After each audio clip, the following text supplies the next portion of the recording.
Hello friends, आपका स्वागत है हमारे चैनल कॉन्सेप्ट IQ में। फ्रेंड्स, मैं निशु लेकर आए हैं आपके लिए समसामयिक घटना चक्र, जो है 1 साल की आयु दृष्टि का आपका घटना चक्र है। आइए स्टार्ट करते हैं। हम राष्ट्रीय परिदृश्य पढ़ रहे हैं, जिसमें हमने टॉपिक पहले पढ़ लिया। ये हमारा अगला टॉपिक है, जिसमें हमारा है प्रधानमंत्री भारतीय जन उर्वरक परियोजना, एक राष्ट्र एक उर्वरक के बारे में पढ़ते हैं। उर्वरक या फर्टिलाइजर्स ऐसे पादप पोषक तत्व हैं जिनका वाणिज्यिक रूप से अकार्बनिक रसायनों या इनऑर्गेनिक केमिकल से किया जाता है। भारत में सर्वाधिक प्रयोग किए जाने वाले उर्वरक कौन सा है? तो आपका यूरिया है। का मूल्य केंद्र सरकार द्वारा नियंत्रित होता है। तो यूरिया का मूल्य कौन निर्धारित करता है या नियंत्रित करता है? तो ये आपका केंद्र सरकार करता है। उत्पादक कंपनियां यूरिया को एक निश्चित MRP पर बेचती हैं, जो उत्पादन लागत का मात्र 10 से 20% तक होता है। शेष 80 से 90% तक उत्पादन लागत केंद्र सरकार उत्पादकों को मैन्युफैक्चरिंग सब्सिडी के रूप में उपलब्ध कराती है। इसलिए आपका ये थोड़ा सस्ता पड़ जाता है, क्योंकि सरकार जो है आपका 80 से 90% क्या कर रही है? तो सब्सिडी दे रही है। अन्य उर्वरक जैसे DAP, जिसे हम क्या कहते हैं, डायमोनियम फास्फेट एवं MOP, म्यूरेट ऑफ पोटाश के आदि कीमतों के आधिकारिक रूप से केंद्र सरकार द्वारा नियंत्रित नहीं की जाती। तो DAP और MOP जो है केंद्र सरकार द्वारा नियंत्रित नहीं की जाती, हालांकि इसे भी सब्सिडी प्रदान की जाती है। अभी तक सभी उत्पादक कंपनियां उर्वरकों को स्वयं ब्रांड के साथ बिना केंद्र सरकार के योगदान का उल्लेख किए बेच रही थी, लेकिन अब ऐसा नहीं होगा। 17 अक्टूबर 2022 को मोदी ने प्रधानमंत्री भारतीय जन उर्वरक परियोजना, एक राष्ट्र एक उर्वरक का शुभारंभ किया है। प्रधानमंत्री जन उर्वरक परियोजना, एक राष्ट्र एक उर्वरक के तहत प्रधानमंत्री ने भारत यूरिया बैग को भी लॉन्च किया है। तो प्रधानमंत्री ने भारत यूरिया बैग को भी लॉन्च किया है। इसके अंतर्गत उर्वरकों के लिए एक ही ब्रांड और एक ही लोगो का उपयोग किया जाएगा। इस अवसर पर प्रधानमंत्री ने केंद्रीय रसायन एवं उर्वरक मंत्रालय के अंतर्गत 600 प्रधानमंत्री किसान समृद्धि केंद्रों का भी शुभारंभ किया है। एक राष्ट्र एक उर्वरक के बारे में देखते हैं। इस योजना के अंतर्गत सब्सिडी वाले उर्वरक पूरे देश में एक ही ब्रांड भारत के तहत विक्रय किए जाएंगे। अब यूरिया पूरे देश में केवल भारत ब्रांड के नाम से ही बिकेगा। भारत सरकार ने उर्वरक उत्पादक कंपनियों के लिए अनेक उत्पादों का विपणन भारत ब्रांड के अंतर्गत करना अनिवार्य कर दिया है, कि जो भी कंपनी उर्वरक बनाएगी वह उसका क्या नाम देगी? तो भारत देगी। इससे उत्पादन करने वाली कंपनियों से निरपेक्ष पूरे देश में उर्वरक ब्रांडों का मानकीकरण सुनिश्चित हो जाएगा। इसके तहत कंपनियों को अपने उर्वरक बैग के केवल 1/3 स्थान पर अपना नाम, लोगो, अन्य प्रासंगिक उत्पाद संबंधी जानकारी प्रदर्शित करने की अनुमति होगी। तो 1/3 स्थान पे जो कंपनी बना रही होगी उर्वरक, वो अपना नाम लगा सकती है, लिख सकती है, लोगो लिख सकती है, और कुछ भी जो उसके बारे में जानकारी देना चाहे वो दे सकती है। बाकी पूरे बैग पे किसका नामकरण होगा? तो ये आपका भारत सरकार का होगा। शेष 2/3 स्थान पर क्या होगा? तो भारत ब्रांड का नाम होगा, और PM भारतीय जन उर्वरक परियोजना के लोगों को दिखाना होगा। Urea, di ammonium phosphate, muriate of potash और नाइट्रोजन, फास्फोरस, पोटेशियम आदि के लिए एकल ब्रांड नाम क्रमशः Bharat urea, Bharat DAP, Bharat MOP और भारत NPK आदि प्रयुक्त होगा। तो इन सभी के आगे भारत लग जाएगा। यह योजना सभी उर्वरक कंपनियों, राज्य व्यापार संस्थाओं और उर्वरक विपणन संस्थाओं पर लागू होगी। इस योजना के कार्यान्वयन के फलस्वरूप अब देश में बिकने वाला यूरिया एक ही नाम, एक ही ब्रांड और एक ही गुणवत्ता का होगा। अगला टॉपिक है हमारा पब्लिक अफेयर्स इंडेक्स के बारे में देखते हैं। पब्लिक अफेयर्स इंडेक्स को वर्ष 1994 में स्थापित बेंगलुरु स्थित गैर लाभकारी think tank public affairs centre के द्वारा विकसित किया गया है। यह सूचकांक वर्ष 2016 से प्रत्येक वर्ष जारी किया जा रहा है। इस सूचकांक के तहत भारत भारत के राज्यों को उनके प्रशासनिक प्रदर्शन गवर्नेंस परफॉर्मेंस के आधार पर रैंक प्रदान की जाती है। 16 अक्टूबर 2022 को पब्लिक अफेयर्स सेंटर द्वारा वार्षिक रिपोर्ट पब्लिक अफेयर्स इंडेक्स 2022 को प्रकाशित किया गया है। पब्लिक अफेयर्स इंडेक्स का यह 7वां संस्करण है।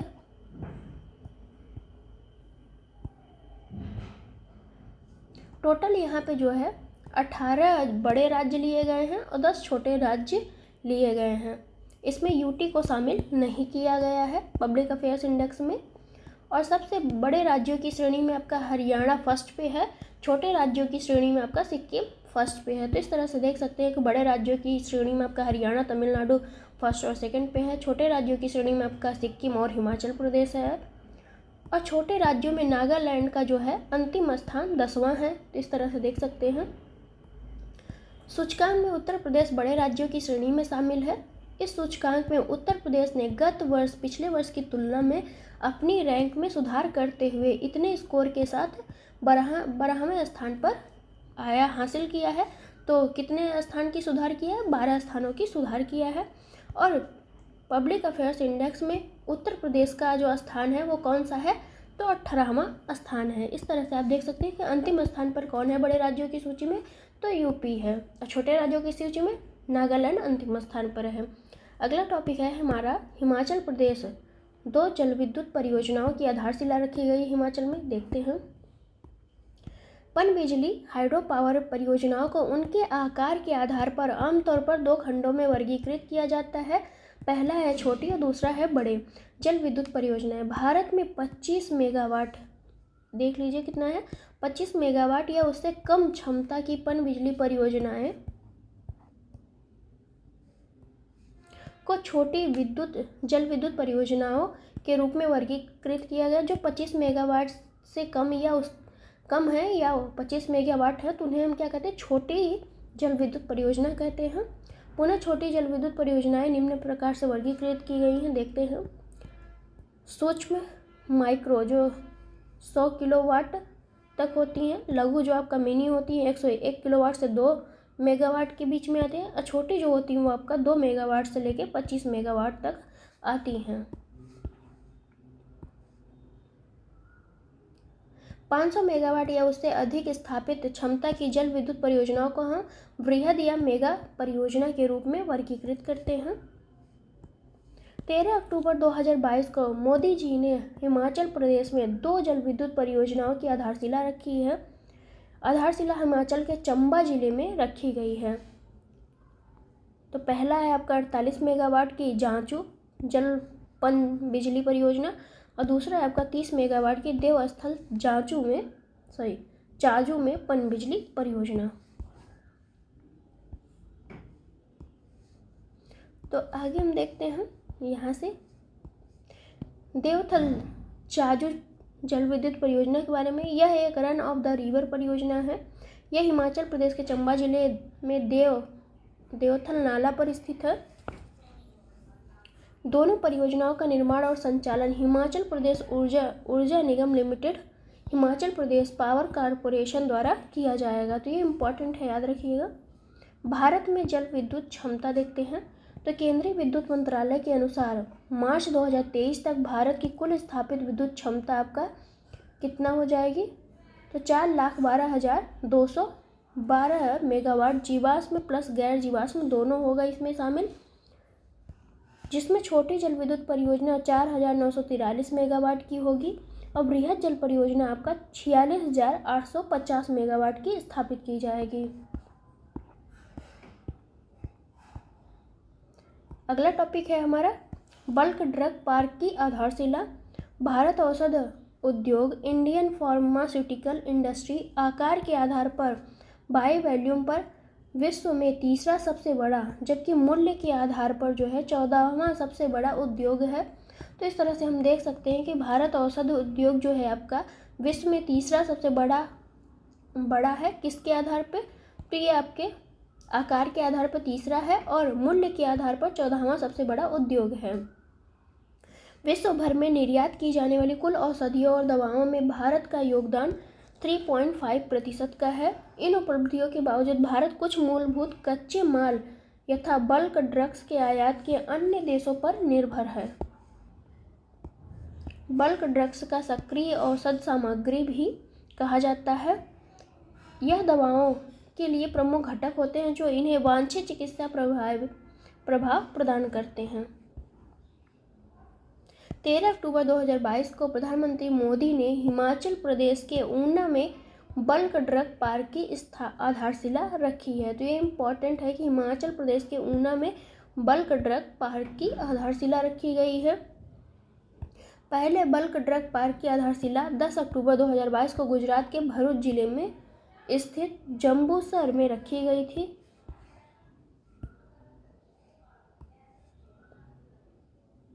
एक सितंबर 2022 को औषध विभाग ने बल्क ड्रग पार्कों को बढ़ावा देने की योजना के तहत 3 राज्यों हिमाचल प्रदेश, गुजरात और आंध्र प्रदेश में बल्क ड्रग पार्कों की स्थापना को सैद्धांतिक मंजूरी दी है। तो हिमाचल प्रदेश, गुजरात और आंध्र प्रदेश में बल्क ड्रग पार्कों की स्थापना की जाएगी। इसका उद्देश्य क्या है? तो केंद्र सरकार द्वारा समर्थित विश्व स्तरीय आम बुनियादी सुविधाओं का निर्माण करके बल्क ड्रग के विनिर्माण लागत को कम करना है इसमें। अगला देखते हैं टॉपिक हमारा मोढेरा। मोढेरा जो है गुजरात का एक गांव है।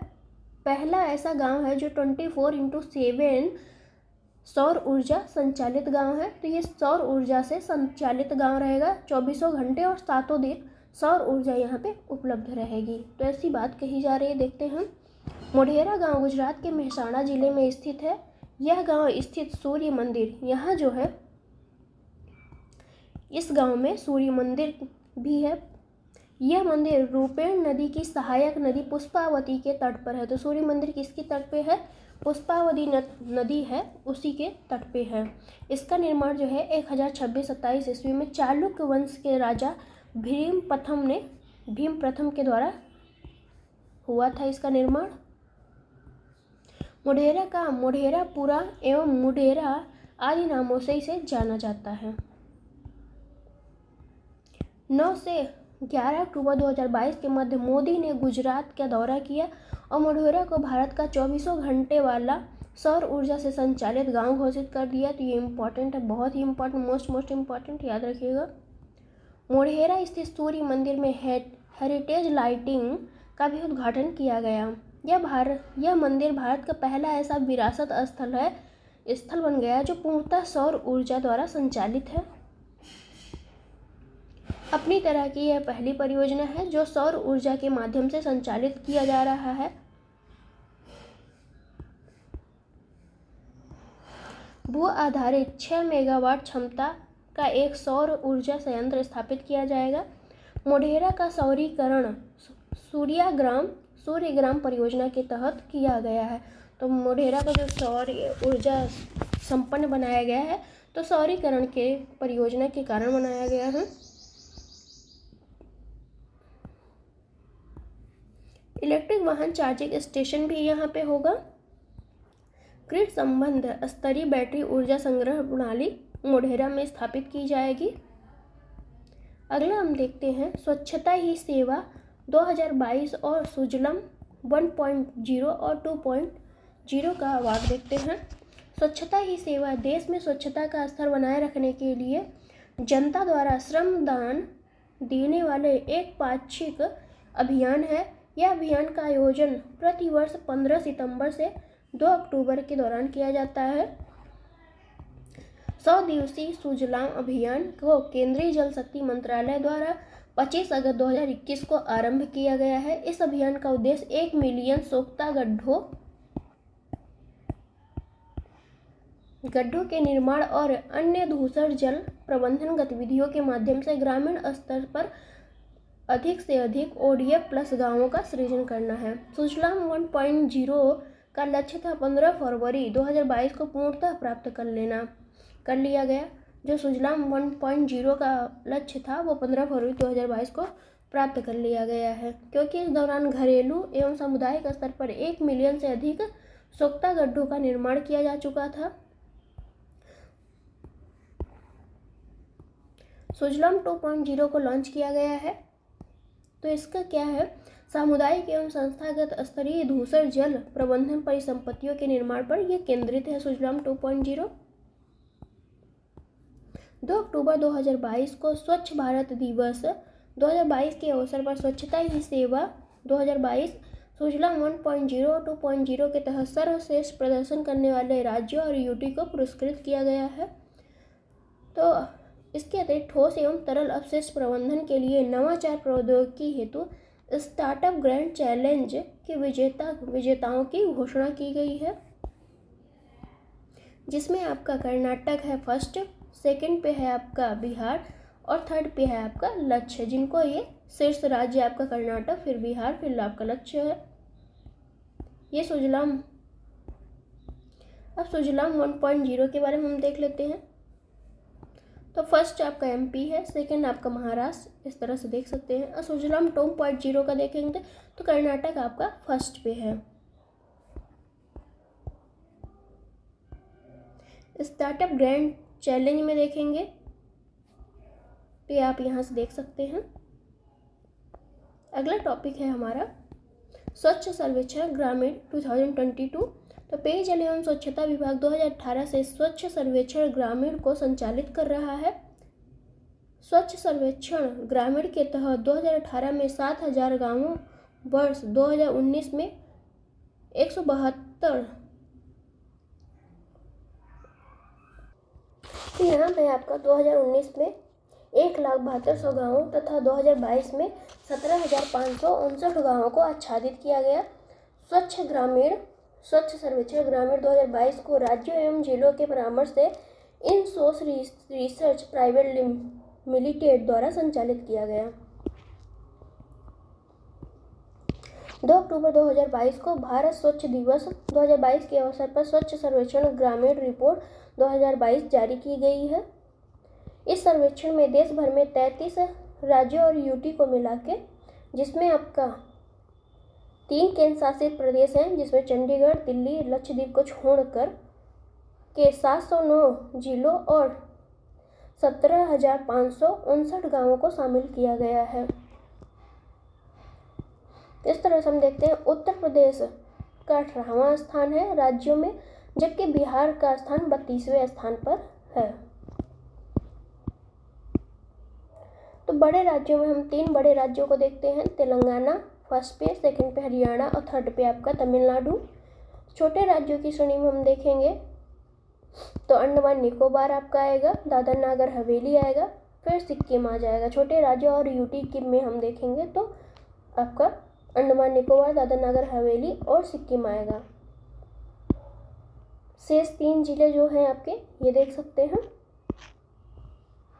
तो यहाँ देखते हैं मोबाइल ऐप एवं वेब पोर्टल के माध्यम से सर्वाधिक भागीदारी करने वाला कौन राज्य है। तो ये आपका यूपी है। इम्पॉर्टेंट है किसने किस तरह से भागीदारी की, मोबाइल ऐप और वेब पोर्टल के माध्यम से। मोबाइल ऐप एवं वेब पोर्टल के माध्यम से सर्वाधिक भागीदारी करने वाला जिला कौन है, तो कानपुर देहात है आपका। तो ये दोनों ही इम्पॉर्टेंट है, याद रखिएगा। स्वच्छ सर्वेक्षण 2022 के बारे में देखते हैं। तो 1 अक्टूबर 2022 को राष्ट्रपति द्रौपदी मुर्मू ने स्वच्छ सर्वेक्षण 2022 के परिणाम घोषित किए हैं। इसके साथ ही स्वच्छ भारत मिशन शहरी 2.0 की प्रथम वर्षगांठ मनाया गया है। स्वच्छ सर्वेक्षण 2022 में 4,354 शहरों का आकलन इसमें किया गया है, जिसमें जो है आपका 62 छावनी है, कंटोनमेंट बोर्ड है और 91 गंगा किनारे बसे शहर हैं। इस प्रकार स्वच्छ सर्वेक्षण का यह 7वां संस्करण विश्व का सबसे बड़ा और शहरी स्वच्छता सर्वेक्षण बन गया है। तो ये विश्व का सबसे बड़ा सर्वेक्षण है। स्वच्छ सर्वेक्षण 2022 में राष्ट्रीय स्तर पर लगातार 6ठी बार इंदौर जो है भारत में सबसे स्वच्छ शहर घोषित हुआ है। तो ये इम्पोर्टेंट है कि 6ठी बार जो है आपका इंदौर स्वच्छ सर्वेक्षण सबसे स्वच्छ शहर रहा है। शीर्ष 10 शहरों की हम रैंकिंग देख लेते हैं, जो इनका 1 लाख से अधिक जनसंख्या है, वहाँ पे हम देखेंगे। तो इंदौर आपका फर्स्ट है, सेकंड आपका गुजरात है, थर्ड आपका मुंबई है। तो इस तरह से आप यहाँ पे देख सकते हैं। और 1 से लेके 1 लाख तक की श्रेणी, मतलब 10 लाख तक की श्रेणी के बीच में हम देखेंगे तो पहला आपका तिरुपति, दूसरा आपका मैसूर, तीसरा आपका दिल्ली है।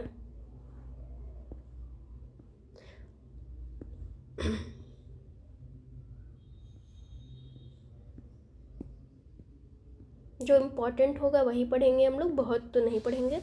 प्रेरक दौड़ सम्मान के तहत 3 शहरों सूरत, इंदौर और नवी मुंबई को जो है इसमें वर्गीकृत किया गया है।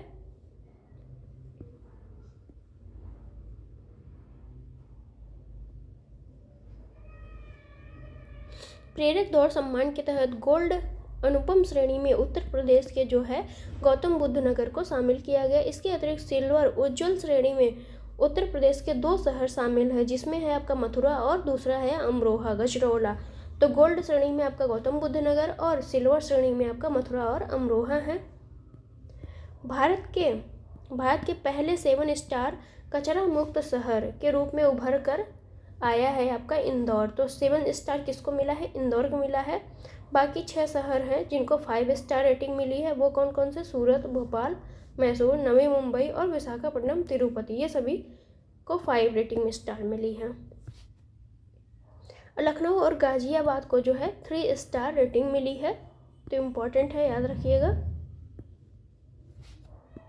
यहाँ से आप देख सकते हैं कि 5 गंगा नगर जो ऐसे हैं जिनकी जनसंख्या क्या है, 1 लाख से कम जनसंख्या है, और यहाँ पे 1 लाख से अधिक जनसंख्या। तो देखते हैं, बिजनौर जो है आपका उत्तर प्रदेश का, वहाँ पे जो 1 लाख से कम जनसंख्या के द्वारा जो है फर्स्ट पे है। सेकंड पे आपका कन्नौज है, थर्ड पे आपका गढ़मुक्तेश्वर है, चौथे पे आपका सुल्तानगंज बिहार का है। तो 1 लाख से कम जनसंख्या पे बिजनौर, कन्नौज, गढ़मुक्तेश्वर का नंबर आ रहा है, और 1 लाख से अधिक जनसंख्या पे आपका हरिद्वार, वाराणसी और ऋषिकेश, चौथे पे आपका प्रयागराज है। तो ये याद रखिएगा कि 1 लाख से अधिक जनसंख्या में आपका वाराणसी आ रहा है और प्रयागराज आ रहा है यूपी का, जबकि 1 लाख से कम जनसंख्या में बिजनौर, कन्नौज, गढ़मुक्तेश्वर। महाराष्ट्र स्थित देवलाली छावनी भारत की सबसे स्वच्छ छावनी घोषित हुई है।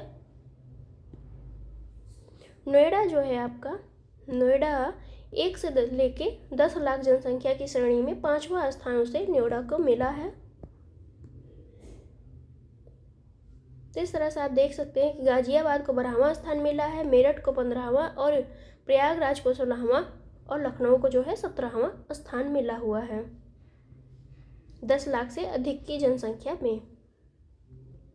अगला टॉपिक है हमारा भारत पर्यटन सांख्यिकी 2022 के बारे में देखते हैं। तो 27 सितंबर 2022 को विश्व पर्यटन दिवस के अवसर पर भारत के उपराष्ट्रपति जगदीप धनखड़ ने भारत पर्यटन सांख्यिकी 2022 इंडियन टूरिज्म स्टैटिस्टिक्स 2022 नामक रिपोर्ट जारी की है। पर्यटन मंत्रालय के अधीन वार्षिक आधार पर जारी किया जाता है ये, और ये जो है 63 नंबर का संस्करण है, आपका 63वां संस्करण है। 2021 में भारत में 7 मिलियन अंतर्राष्ट्रीय पर्यटक आए थे, जिनमें 1.52 मिलियन विदेशी पर्यटक और 5.48 मिलियन अप्रवासी यानी भारतीय NRI थे। अप्रवासी भारतीय 2020 में जो है 21 की तुलना में भारत में अंतर्राष्ट्रीय पर्यटक का आगमन 10.6% की वृद्धि दर्ज की गई है 2021-20 की तुलना में। किस तरह से आप देख सकते हैं कि सबसे पहले कौन सा देश है। तो 2021 में भारत में विदेशी पर्यटक आगमन की जो है तो USA से सबसे अधिक आए, फिर बांग्लादेश से, फिर UK से, उसके बाद कनाडा, उसके बाद सबसे बाद नेपाल में। 2021 के दौरान भारतीय नागरिकों के लिए 5 शीर्ष गंतव्य कौन रहे हैं। तो भारतीय नागरिक कहाँ सबसे ज़्यादा गए हैं, तो सबसे ज़्यादा आपका UAE, सबसे ज़्यादा इंडिया से लोग कहाँ गए हैं तो UAE गए हैं, उसके बाद USA, फिर कतर, फिर ओमान, उसके बाद UK।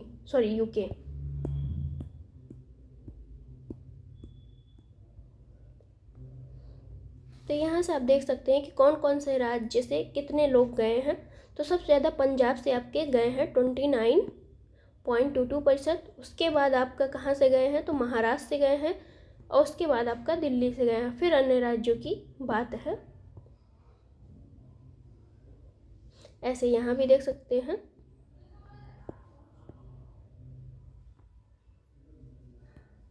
भारत भ्रमण वर्ष 2023 के बारे में देखते हैं। तो 31 जनवरी 2023 को केंद्रीय पर्यटन मंत्रालय द्वारा भारत भ्रमण 2023 पहल को लॉन्च किया गया। पर्यटन मंत्रालय 2023 को भारत भ्रमण वर्ष के रूप में मना रहा है। तो इस पहल के तहत देश के विभिन्न पर्यटक स्थलों के महत्व को प्रदर्शित करने के लिए भारतीय अंतर्देशीय यात्रा पर ध्यान केंद्रित किया गया है। अगला टॉपिक है हमारा पीएम श्री स्कूल योजना के बारे में देखते हैं।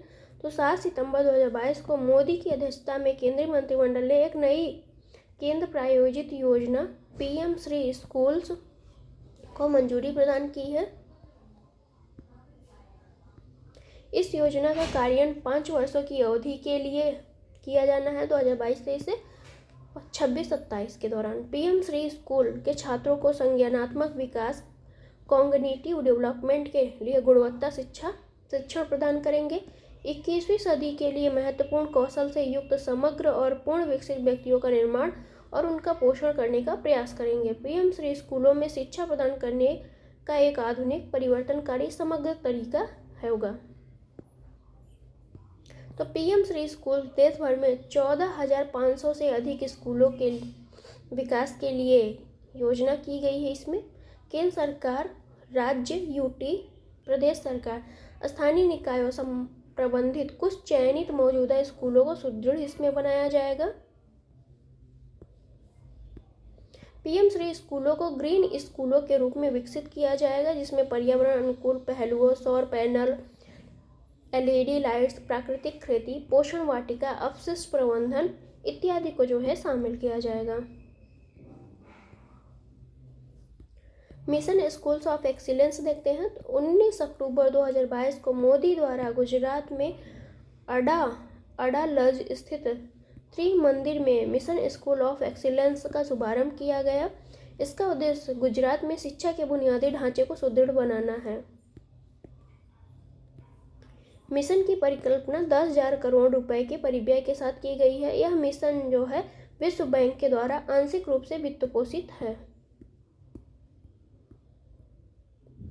अगला है हमारा नमस्ते योजना के बारे में देखते हैं। तो हाथ से मैला उठाने वाले कर्मियों के नियोजन का प्रतिषेध और उनका पुनर्वास अधिनियम 2013 दिसंबर 2000 ये कब प्रभावी होगा? तो 6 दिसंबर 2013 से प्रभावी हो जाएगा। यह अधिनियम अस्वच्छ शौचालयों के निर्माण और रखरखाव और हाथ से मैला ढोना और नालों एवं सेप्टिक टैंकों की जोखिमपूर्ण सफाई में किसी व्यक्ति के नियोजन का प्रतिषेध करता है।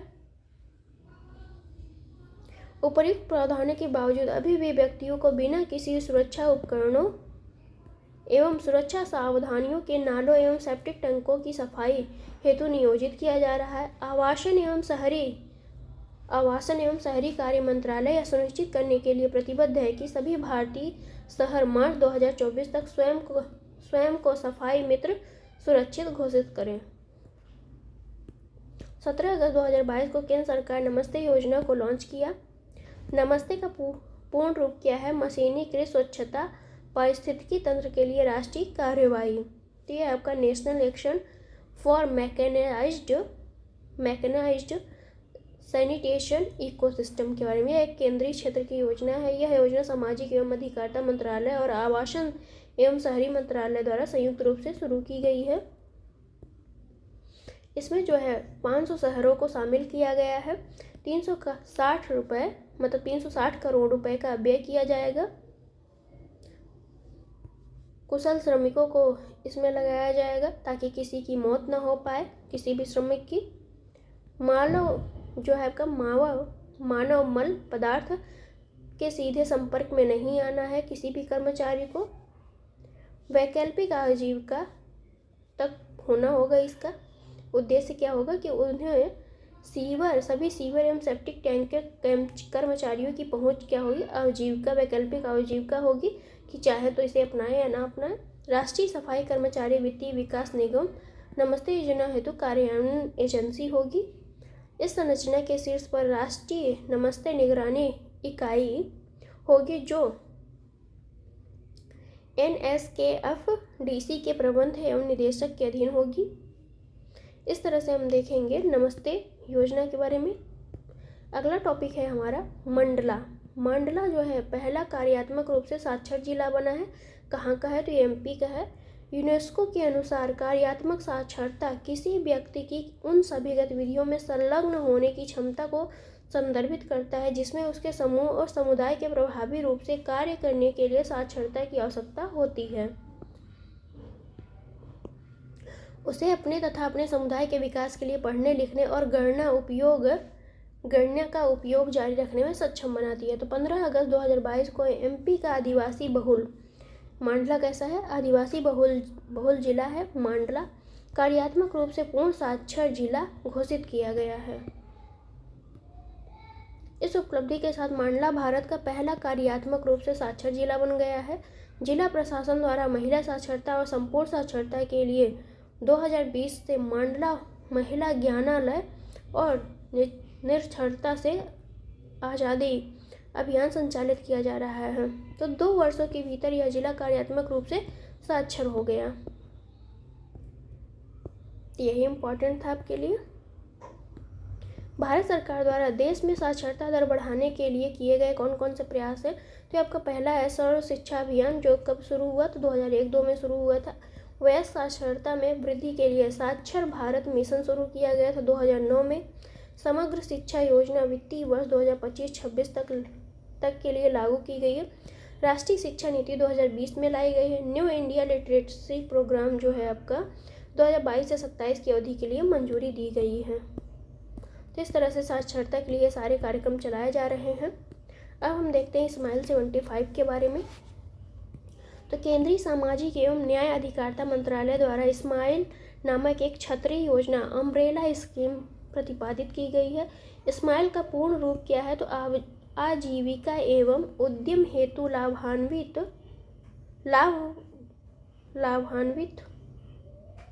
लाभ वंचित व्यक्तियों की सहायता। तो support of marginalised individual for livelihood and enterprises. तो स्माइल इस योजना के अंतर्गत 2 उप योजनाएं शामिल हैं।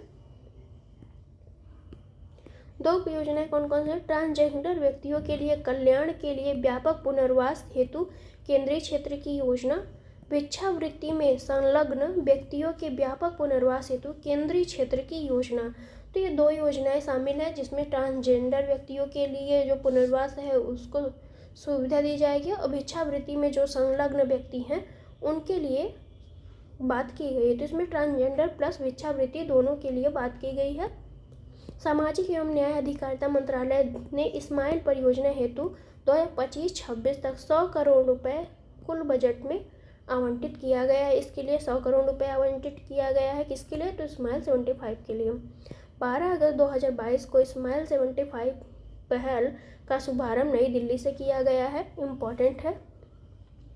केंद्र सरकार ने स्माइल योजना के तहत भिक्षावृत्ति में संलग्न व्यक्तियों के व्यापक पुनर्वास की उप योजना को कार्यान्वित करने के लिए 75 नगर निगमों की पहचान की गई है। तो स्माइल 75 पहल इसे नाम दिया गया है। स्माइल 75 पहल के तहत 75 नगर निगम विभिन्न गैर सरकारी संगठनों, एनजीओ, अन्य हितधारकों के सहयोग से भिक्षावृत्ति में संलग्न व्यक्तियों के लिए कई व्यापक कल्याणकारी उपाय संचालित करेंगे। इस पहल का कार्यान्वयन कौन करेगा? तो सामाजिक न्याय और अधिकारिता मंत्रालय द्वारा किया जाएगा। उद्देश्य क्या है इसके? निराश्रय और भिक्षावृत्ति की समस्या को दूर करना है। देश के शहरों और कस्बों और नगर पालिका क्षेत्रों में भिक्षावृत्ति से मुक्त करना है इनको। देश के शहरों और कस्बों और नगर पालिकाओं को जो है भिक्षावृत्ति से मुक्त करना है। विभिन्न हितधारकों की समन्वित गतिविधियों के माध्यम से भिक्षावृत्ति के काम में लगे लोगों के लिए व्यापक पुनर्वास की एक रणनीति तैयार करना है इसका लक्ष्य या उद्देश्य। जनगणना के अनुसार भिक्षावृत्ति में संलग्न व्यक्तियों की सर्वाधिक संख्या कहाँ से है? तो पश्चिम बंगाल से है। इस दृष्टि से उत्तर प्रदेश जो है द्वितीय स्थान पे है। तो सबसे ज़्यादा भिक्षावृत्ति कहाँ होती है? पश्चिम बंगाल में। दूसरे स्थान पे कौन है? तो यूपी है आपका। इम्पॉर्टेंट है यूपी, याद रखिएगा। मार्च 2023 में नागपुर महाराष्ट्र में भिखारी युक्त शहर नामक एक नई पहल प्रारंभ की गई है। अगला हमारा टॉपिक है गति शक्ति विश्वविद्यालय के बारे में देखते हैं। वर्तमान देश के परिवहन क्षेत्र ट्रांसपोर्ट सेक्टर में हो रहे बदलाव, एक ज्ञान भंडार के निर्माण, अनुसंधान कार्य के संचालन, सर्वोत्तम कार्य प्रणाली को तैयार करने, कौशल विकास को सुनिश्चित करने, क्षमता निर्माण की दिशा में कार्य करने और परिवहन क्षेत्र के विकास को सुगम बनाने हेतु एक संस्थान के निर्माण की मांग करते हैं। इसी तरह हमारे गति शक्ति विश्वविद्यालय नामक एक विश्व स्तरीय बहुविषयक बहुआयामी भविष्य उन्मुख संस्थान की परिकल्पना की गई है कि सब कुछ एक ही जगह उपलब्ध हो, एक ही विश्वविद्यालय में हो। 8 अगस्त 2022 को राज्यसभा द्वारा केंद्रीय विश्वविद्यालय संशोधन विधेयक 2022 पारित किया गया है। तो किसके द्वारा? राज्यसभा द्वारा। यह विधेयक लोकसभा द्वारा 3 अगस्त 2022 को पारित कर दिया गया। तो दोनों के द्वारा ही पारित किया।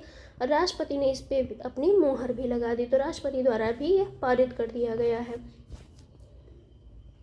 यह अधिनियम भारत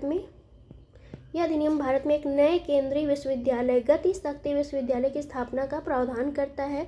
गति शक्ति विश्वविद्यालय की स्थापना से सामरिक रूप से महत्वपूर्ण और विस्तार कर रहे परिवहन क्षेत्र में प्रशिक्षित प्रतिभा की आवश्यकता की पूर्ति होगी। वर्ष 2022 में यह अधिनियम केंद्रीय विश्वविद्यालय अधिनियम 2009 में संशोधन करता है। तो जो 2022 का अधिनियम बना है वो किसमें संशोधन करके बना है? तो 2009 के 2022 के अधिनियम के माध्यम से राष्ट्रीय रेल और परिवहन संस्थान बडोदरा गुजरात को गति शक्ति विश्वविद्यालय में परिवर्तित किए जाने का प्रावधान किया गया है। तो 2022 के अधिनियम के माध्यम से राष्ट्रीय रेल और परिवहन संस्थान बडोदरा को जो है गति शक्ति विश्वविद्यालय में परिवर्तित किए जाने का प्रावधान किया गया है। राष्ट्रीय रेल परिवहन संस्थान वर्ष 2018 में स्थित एक डीम्ड विश्वविद्यालय है। दिसंबर 2022 में national rail and transportation institute को केंद्रीय विश्वविद्यालय के रूप में परिवर्तित कर उसका पुनर्नामकरण गति शक्ति विश्वविद्यालय के रूप में किया गया। इस विश्वविद्यालय का विस्तार संपूर्ण भारत में है। साथ ही यह विश्वविद्यालय भारत से बाहर भी अपने केंद्र स्थापित कर सकता है। गति शक्ति विश्वविद्यालय केंद्र सरकार द्वारा रेल मंत्रालय के माध्यम से प्रायोजित एवं निबंधित होगा। यह परिवहन संबंधी शिक्षा, बहुविषयक अनुसंधान, प्रशिक्षण केंद्रित भारत का पहला विश्वविद्यालय है। अगला टॉपिक है हमारा जगदीप धनखड़ भारत के नए उपराष्ट्रपति बन चुके हैं। तो देखते हैं 6 अगस्त 2022 को 16वें उपराष्ट्रपति चुनाव संपन्न हुए। 16वें उपराष्ट्रपति चुनाव निर्वाचन हेतु निर्वाचक मंडल में कौन कौन शामिल होता है? तो देखते हैं राज्यसभा के 233 निर्वाचित सदस्य, राज्यसभा के 12 मनोनीत सदस्य, लोकसभा के 543 निर्वाचित सदस्य, दोनों सदनों को मिलाकर बने निर्वाचक मंडल में शामिल कुल सदस्य कितने थे? तो 788 थे। तो कुल मिलाकर आप ये कह सकते हैं कि लोकसभा और राज्यसभा के सभी सदस्य जो हैं उपराष्ट्रपति के निर्वाचक मंडल में भाग लेते हैं। एक वर्ड में आप ये कह सकते हैं। 16वें कौन से नंबर के उपराष्ट्रपति बने हैं? तो 16वें नंबर के उपराष्ट्रपति बने हैं जगदीप धनखड़ को भारत के 14वें उपराष्ट्रपति चुने गए हैं। तो ये व्यक्ति के रूप में कौन से नंबर पे हैं? 14वें नंबर पे, जबकि क्रम के रूप में हम देखें तो 16वें नंबर पे आएंगे। तो चुनाव परिणाम की घोषणा लोकसभा महासचिव तथा चुनाव के लिए नियुक्त रिटर्निंग ऑफिसर उत्पल कुमार सिंह द्वारा किया गया है। तो आप क्या याद रखेंगे? 14वें नंबर के आपके उपराष्ट्रपति हैं कौन? जगदीप धनखड़, याद रखिएगा, इम्पॉर्टेंट है। उपराष्ट्रपति पद के चुनाव हेतु राजग गठबंधन ने जगदीप धनखड़ को अपना उम्मीदवार बनाया था, और जबकि संयुक्त विपक्ष ने भारतीय राष्ट्रीय कांग्रेस की मार्गरेट अल्वा को जो है उम्मीदवार बनाया था। तो बीजेपी की तरफ से कौन थे? तो आपके जगदीप धनखड़ थे, और कांग्रेस की तरफ से किसको खड़ा किया गया था? तो मार्गरेट अल्वा को खड़ा किया गया था। 11 अगस्त 2022 को जगदीप धनखड़ ने 14वें उपराष्ट्रपति के पद की शपथ ली है। तो इम्पॉर्टेंट है, कौन से नंबर पे हैं? 14वें नंबर पे व्यक्तिगत रूप से। जगदीप धनखड़ के बारे में कुछ जान लेते हैं। तो इनका जन्म 18 मई 1951 को हुआ था। कहाँ हुआ था? तो गांव की थाना है, झुंझुनू जिला राजस्थान में हुआ। 1989 में झुंझुनू लोकसभा सीट से 9वीं लोकसभा का चुनाव जीते थे ये। 1990 में केंद्रीय संसदीय कार्य राज्य मंत्री बने थे। 1993-98 के हेतु किशनगढ़ विधानसभा सीट अजमेर से राजस्थान विधानसभा चुनाव जीते थे। तो 2022 में उपराष्ट्रपति चुनाव के पूर्व वे पश्चिम बंगाल के राज्यपाल थे। इस पद पर उन्होंने 30 जुलाई 2019 से 18 जुलाई 2022 तक काम किया है। तो राज्यपाल के पद पे थे इससे पहले पश्चिम बंगाल में। अगला हमारा टॉपिक है बुरहानपुर, पहला हर घर जल प्रमाणित जिला। 15 अगस्त 2019 को 73वें स्वतंत्रता दिवस के अवसर पर प्रधानमंत्री नरेंद्र मोदी ने लाल किले के प्राचीर से अपने स्वतंत्रता दिवस संबोधन में जल जीवन मिशन की घोषणा की थी। तो कब की थी? 2019 में की थी जल जीवन मिशन की घोषणा। अगस्त 2019 से ही भारत सरकार राज्यों की भागीदारी में जल जीवन मिशन हर घर जल को कार्यान्वित कर रही है। तो जल जीवन मिशन जल शक्ति मंत्रालय के अंतर्गत संचालित है। मिशन का मुख्य उद्देश्य क्या है कि 2024 तक देश के प्रत्येक ग्रामीण घर में नल से पर्याप्त एवं नियमित शुद्ध रूप से जल की आपूर्ति कराना सभी को। 22 जुलाई 2022 को मध्य प्रदेश का बुरहान जिला देश का पहला हर घर जल प्रमाणित जिला बना है। तो ये प्रमाणित याद रखिएगा। इसके अतिरिक्त अब तक गोवा के 2, दादर नगर एवं हवेली दमन द्वीप के 3 और अंडमान निकोबार द्वीप समूह के 3, गुजरात के 9, हरियाणा के 22, हिमाचल प्रदेश के 1, जम्मू कश्मीर के 1, पुदुचेरी के 2, पंजाब के 23 एवं तमिलनाडु के 1 जिला को हर घर जल प्रमाणित जिला घोषित किया गया है। तो याद रखिएगा आपका एमपी के बुरहानपुर जिला को पहला हर घर जल प्रमाणित जिला घोषित किया गया है। 11 अप्रैल 2023 को देश के कुल 68 जिले हर घर जल प्रमाणित जिलों के रूप में घोषित हो चुके हैं। बुरहानपुर के सभी 254 गांवों के इतने ग्रामीण घरों में जो है कार्यात्मक घरेलू नल कनेक्शन जो है उपलब्ध कराया गया है। राज्य स्तर पर गोवा, तेलंगाना, पंजाब, गुजरात, हरियाणा ने राज्य के सभी घरों को 100% नल कनेक्टिविटी प्रदान की है।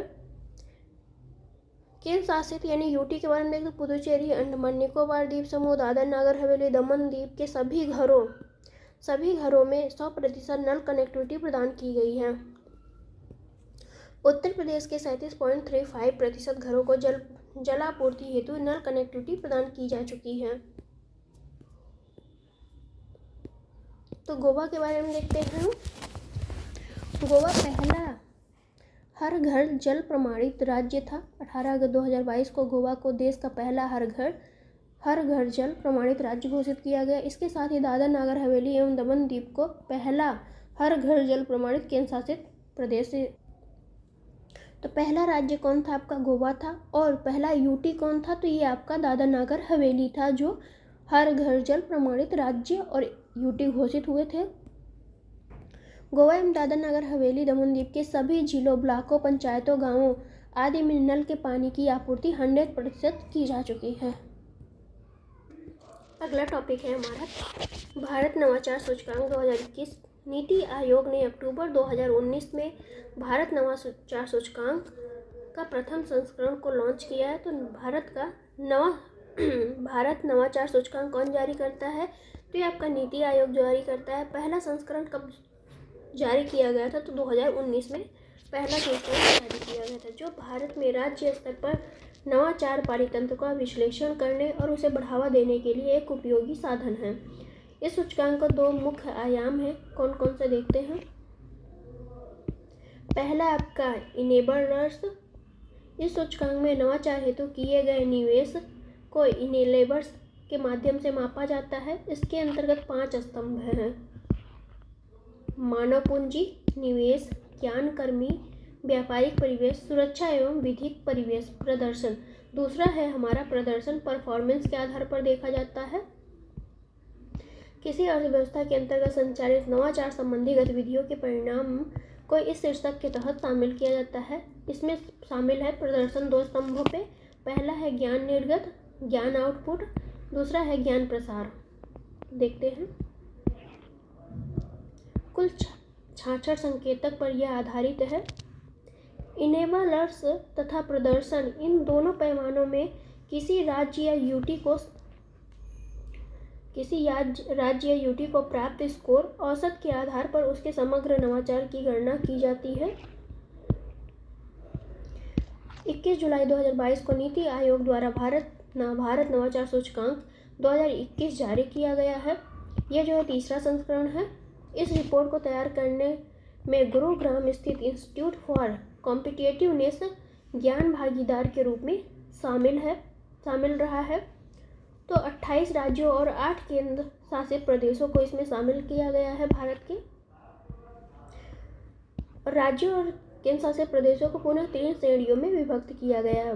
बड़े राज्य, मेजर स्टेट, पहला है आपका मेजर स्टेट, सेकंड है आपका उत्तर पूर्वी या पहाड़ी राज्य, तीसरा है आपका यूटी और शहरी राज्य। गोवा को एक राज्य होने के बावजूद उसे छोटे आकार के कारण केंद्र शासित प्रदेशों एवं शहरी राज्यों के क्षेत्र में श्रेणी में मतलब वर्गीकृत किया गया है। तो देखते हैं बड़े राज्यों में सबसे स्कोर किसका अच्छा है। तो आपका कर्नाटक प्रथम स्थान पे है। छत्तीसगढ़ जो है आपका अंतिम में स्थान पे है बड़े राज्यों की सूची में। उत्तर पूर्वी और पहाड़ी राज्यों में मणिपुर का जो है सर्वश्रेष्ठ यानी प्रथम स्थान पे, और नागालैंड जो है आपका अंतिम स्थान पर है। केंद्र शासित प्रदेश एवं शहरी श्रेणी में चंडीगढ़ का आपका प्रथम स्थान है और लद्दाख का जो है अंतिम स्थान है। तो इस तरह से आप देख सकते हैं 5 बड़े राज्य कर्नाटक, तेलंगाना, हरियाणा, महाराष्ट्र, तमिलनाडु, और उत्तर पूर्वी पहाड़ी राज्य जिसमें मणिपुर, उत्तराखंड, मेघालय, अरुणाचल प्रदेश, हिमाचल प्रदेश आएगा, और उत्तर पूर्वी 5 केंद्र शासित प्रदेश जिसमें आपका शहरी राज्य आएंगे। तो ये चंडीगढ़, दिल्ली, अंडमान निकोबार, पुडुचेरी और गोवा।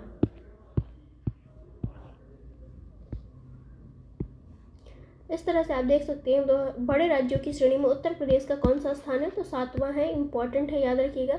पिछले साल उत्तर प्रदेश का 9वां स्थान था। उत्तर प्रदेश का प्रति व्यक्ति सकल राज्य घरेलू उत्पाद कितना है। तो इतने रुपए हैं 2019-20 में कितना था, 51,255 रुपये था। वैश्विक नवाचार सूचकांक में भारत का प्रदर्शन देख सकते हैं। ये वैश्विक है। अगला टॉपिक है हमारा बुंदेलखंड एक्सप्रेसवे। इसको हम पढ़ेंगे अगली वीडियो में। Thank you for watching friends.